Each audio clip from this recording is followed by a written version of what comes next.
श्री स्वामी समर्थ. जय जय स्वामी समर्थ. स्वामींचं नाव घेऊन मी या व्हिडिओला सुरुवात करते. हिंदू धर्मशास्त्रात अधिक मासाला अत्यंत पवित्र आणि फलदायी मानले जाते.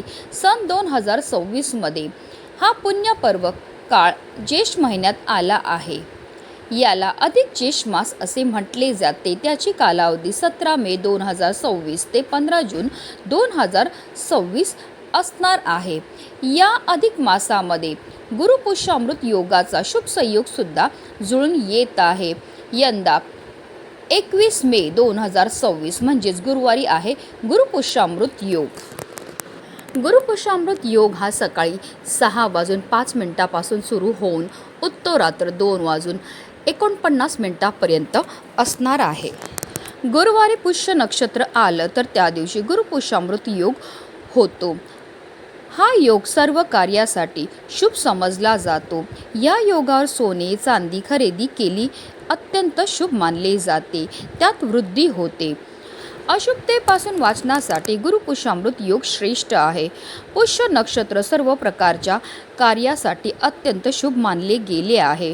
पुष्याचा अर्थ पोषण करणारा, शक्ती देणारा, ऊर्जा देणारा. पुष्याचे आधीचे नाव तिष्य असे. त्याचा अर्थ आहे शुभ, सुंदर, सुख संपदा देणारा. पुष्य नक्षत्र अतिशय शुभ आणि कल्याणकारी आहे. ऋग्वेदात पुष्याला तिष्य म्हणजेच मंगलदायक किंवा मांगलिक तारा असे म्हणण्यात आले आहे. गुरुपुष्यामृत योगामध्ये माता लक्ष्मीच्या पूजनाला विशेष महत्त्व दिलं जातं. तसेच आपल्याला या पूजेसोबत लक्ष्मी स्तोत्राचे पठण करायचे आहे. असं केल्याने जीवनात सुख समृद्धी येते. लक्ष्मी देवीच्या कृपेने धनप्राप्ती होते. पैशासंबंधित काही समस्या असतील तर गुरुपुष्यामृत योगामध्ये लक्ष्मीची पूजा करावी. गुरुपुष्यामृत योगामध्ये पूजा, मंत्र, तंत्र, संकल्प, साधना, जप करण्यासाठी उत्तम आहे. या दिवशी हाती घेतलेल्या कामामध्ये यश मिळण्यासाठी आपल्याला आपल्या कुलदेवीची मनोभावे पूजाही करायची आहे. अक्षय तृतीयेप्रमाणे हा दिवस शुभ मानला जातो. या योगात तुम्ही जे काही काम करतात ते यशस्वी होते. कुटुंबाची प्रगती होते. पुष्य नक्षत्राला नक्षत्रामध्ये श्रेष्ठ मानले गेले आहे. तर गुरुवार हा बृहस्पती या शुभ ग्रहाचा वार असल्यामुळे ज्ञान, संपत्ती आणि समृद्धीचा कारक मानला जातो. पुष्य नक्षत्राचे स्वामी शनिदेव असून त्याचे देवता बृहस्पती आहे. गुरुवारचा संबंध भगवान विष्णू आणि बृहस्पती या दोघांशी असल्यामुळे या दिवशी केलेले कोणतेही उपाय किंवा सेवा अतिशय प्रभावी मानल्या जातात. शास्त्रानुसार लक्ष्मी देवीचा जन्म याच दिवशी झाला होता. त्यामुळे संपत्ती, सौख्य, समृद्धी आणि यशासाठी हा काळ अत्यंत अनुकूल मानला जातो. आणि म्हणूनच गुरुपुष्यामृत योगामध्ये आपल्याला काही प्रभावी उपाय आणि सेवा करायच्या आहेत. आणि म्हणूनच गुरुपुष्यामृत योगामध्ये तुम्ही काही नाही केलं तरीही चालेल, पण अन्नपूर्णा देवीला अर्पण करा. फक्त ही वस्तू अर्पण केल्यामुळे आपलं एक रात्रीतून आयुष्याचं सोनं तर होणारच आहे, पण पुढील 33 वर्ष धन, धान्य, संपत्तीची, पैशाची आपल्याला कमतरताही पडणार नाही. आपली कितीही कठीणातील कठीण इच्छाही पूर्ण होणार आहे. तर ती कोणती वस्तू अर्पण करायची, कोणत्या वेळेत अर्पण करायची, त्याबद्दल सविस्तर आणि महत्त्वाची अशी माहिती मी तुम्हाला या व्हिडिओमध्ये देणार आहे. तर व्हिडिओ पूर्ण पहा. आणि जर तुम्ही माझ्या चॅनलवर नवीन असतील तर चॅनलला सबस्क्राईब करा आणि शेजारी बेल आयकॉन सुद्धा प्रेस करा, जेणेकरून तुम्हाला माझ्या नवनवीन व्हिडिओचं नोटिफिकेशन हे मिळत राहील आणि तुम्ही एक पण व्हिडिओ मिस करणार नाही. गुरुपुष्यामृत योगाच्या दिवशी आपल्याला ब्रह्ममुहूर्तावर उठायचं आणि अंथरुणामध्येच आपल्याला श्रीहरी, विष्णू, माता लक्ष्मी, त्याचबरोबर आपल्या कुलदेवीचं, महादेवांचं, गणपती बाप्पांचं, तसेच देवगुरु बृहस्पतींचं स्मरण करायचं. स्नान करायचे. स्नान करताना आवर्जून आंघोळीच्या पाण्यामध्ये आपल्याला चिमूटभर हळद आणि गंगाजल टाकून स्नान करायचं. असं केल्यामुळे आपल्या तनाबरोबर आपल्या मनाची सुद्धा शुद्धीही होत असते आणि पवित्र तनाने, पवित्र मनाने केलेल्या प्रत्येक कार्यामध्ये आपल्याला 100 पटीने पुण्य हे प्राप्त होत असतं. त्यानंतर आपल्याला स्वच्छ वस्त्र परिधान करायचे. जर शक्य असेल तर या दिवशी आवर्जून लाल किंवा पिवळ्या रंगाचे वस्त्र परिधान करा. आता सर्वप्रथम आपल्याला देवघरामध्ये दिवा प्रज्वलित करून घ्यायचा आहे, कारण कोणतीही सेवा किंवा कोणताही उपाय जर आपण अग्नीच्या साक्षीने केला तर त्यामध्ये आपल्याला निश्चितच सफलताही प्राप्त होत असते. या दिवशी आपल्याला श्रीहरी विष्णूंसोबत माता लक्ष्मी, महादेव तसेच गणपती बाप्पांची, कुबेर देवांची पूजा करायची आहे, कारण लक्ष्मी आणि लक्ष्मीपती धन प्राप्तीसाठी आशीर्वाद देत असतात. तर महादेव हे संकटाचा नाशक आहेत. तर गणपती बाप्पा हे बुद्धिमत्ताचे देवता आहेत आणि लक्ष्मी प्राप्त झाल्यावर तिची आपल्याला योग्य प्रकारे उपयोग झाला पाहिजे, तिचं संरक्षण झालं पाहिजे. यामुळे या सर्व देवी देवतांची पूजा करण्याला महत्त्व आहे. तसेच श्री सुक्तम आणि पुरुष सुक्तमचं पठण करायचं आहे. पंचोपचार आपल्याला पूजा करायची आहे. कळश स्थापना केल्याने घरात धन धान्य वृद्धी होते व लक्ष्मी प्राप्ती होते. हिंदू धर्मात देवी अन्नपूर्णेला विशेष महत्त्व आहे. अन्नपूर्णा माताची अन्नाची देवी म्हणून पूजा केली जाते. देवी अन्नपूर्णेच्या आशीर्वादाने कुटुंबातील सदस्यांना अन्न मिळतं. अन्नपूर्णा माता म्हणजे साक्षात माता पार्वतीचं स्वरूप आहे.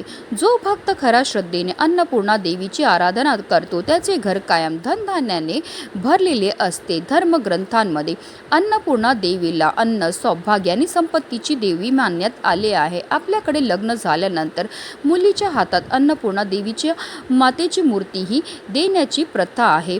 याचा अर्थ असा होतो की ती मुलगीच्या घरी जाईल त्या घरात देवी अन्नपूर्णेच्या रूपाने घरात धनधान्याची संपन्नता व्हावी आणि म्हणूनच अन्नपूर्णा देवीची पूजा केल्याने घरामध्ये सुख, समृद्धी, सौभाग्य नांदतं, जीवनात आनंद येतो. घरात अन्नपूर्णा मातेची मूर्ती असल्याने घरातील वास्तुदोष तसेच सर्व प्रकारची नकारात्मकता सुद्धा दूर होते. आता आपण सकाळी जेव्हा देवपूजा करणार आहे तेव्हाच आपल्याला अन्नपूर्णा देवीची सुद्धा पूजाही करायची आहे. अन्नपूर्णा मातेच्या मूर्तीला आपल्याला तामनामध्ये घ्यायचं, तिला अभिषेक करायचा आहे.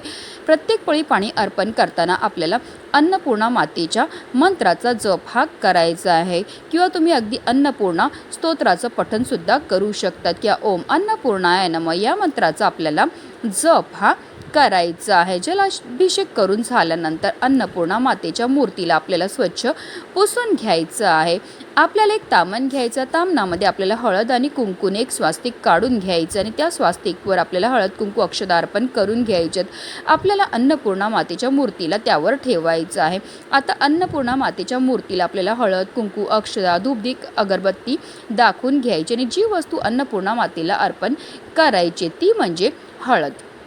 गुरुपुष्यामृत योगाच्या दिवशी हळदीला अनन्यसाधारण असं महत्त्व असतं. तुम्ही गुरुपुष्यामृत योगाच्या दिवशी सोनं नाही खरेदी केलं तरीही चालेल, पण अवघी 10 रुपयाची का होईना तुम्हाला हळद ही खरेदी करून आपल्या घरी घेऊन यायची. ही हळद आपल्या घरी आणल्यामुळे साक्षात माता लक्ष्मीला आपल्या घरी आणल्या एवढं आपल्याला पुण्य हे प्राप्त होत असतं. आणि जर गुरुपुष्यामृत योगामध्ये अन्नपूर्णा देवीला हळदीचं अर्चन केलं तर त्यामुळे आपल्याला सोन्याहून वस्तू, मौल्यवान वस्तू देवीला अर्पण केल्याचं पुण्य हे प्राप्त होत असतं. आता आपल्याला एक वाटीभर हळद जी आहे ती घ्यायची आहे. ज्याप्रमाणे आपण कुंकुमार्चन करतो त्याचप्रमाणे आपल्याला हळदीचं अर्चन हे करायचं. पण हे अर्चन करायची पण एक विशिष्ट पद्धत आहे. आपल्या उजव्या हाताचा अंगठा, त्याचबरोबर मधलं बोट आणि करंगळी शेजारीचे जे बोट असतं ज्याला अनामिका म्हणतात, या 3 बोटांनी आपल्याला हळदीचं अर्चन जे आहे ते करायचं. अर्थात काय तर आपल्याला मृगी मुद्रेने हे अर्चन करायचं आहे. हे अर्चन तुम्हाला देवीच्या पायापासून तिच्या मस्तकापर्यंत करायचं आहे किंवा तुम्ही डायरेक्ट देवीच्या डोक्यावर सुद्धा अर्चन करू शकतात.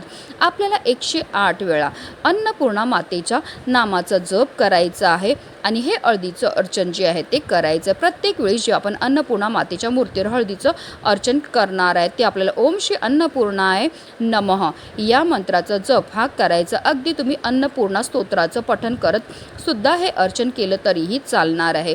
जेव्हा आपण देवीला हळदीचं अर्चन करतो त्याचबरोबर मंत्राचा जप करतो त्यामुळे ही हळद जी आहे ती अभिमंत्रित होती आणि अशा अभिमंत्रित हळदीमध्ये आपल्याला अन्नपूर्णा मातेच्या मूर्तीला संपूर्ण दिवसभर, संपूर्ण रात्रभर ठेवायचं आहे.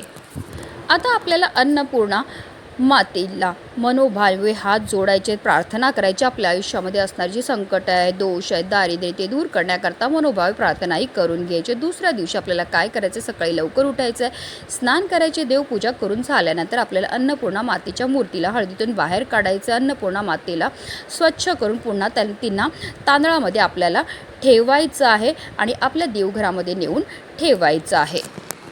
आता जी हळद आहे तिला आपल्याला एका डब्बीमध्ये भरून ठेवायचं आहे, कारण या हळदीवर आपण अतिशय उच्च कोटीची सेवा केली आहे. त्यामुळे ही हळद जी आहे ती अभिमंत्रित होते आणि त्यानंतर आपल्याला दररोज ही हळद जी आहे ती आपल्याला आपल्या कपाळावर लावायची. तसेच आपल्या कुटुंबातील जे पण सदस्य आहेत ते नोकरी, व्यवसाय किंवा शिक्षणानिमित्त बाहेर जात असतील तर त्यांच्यासुद्धा कपाळावर आपल्याला ह्या हळदीचा टिळा हा लावायचा. अशी ही अभिमंत्रित हळद आपल्या कुटुंबातील प्रत्येक सदस्याच्या कपाळावर लावल्यामुळे आपल्या कुटुंबातील प्रत्येक सदस्याला भरभरून यश हे प्राप्त व्हायला लागतं. म्हणूनच व्हिडिओ जास्तीत जास्त लोकांपर्यंत शेअर करा. श्री स्वामी समर्थ.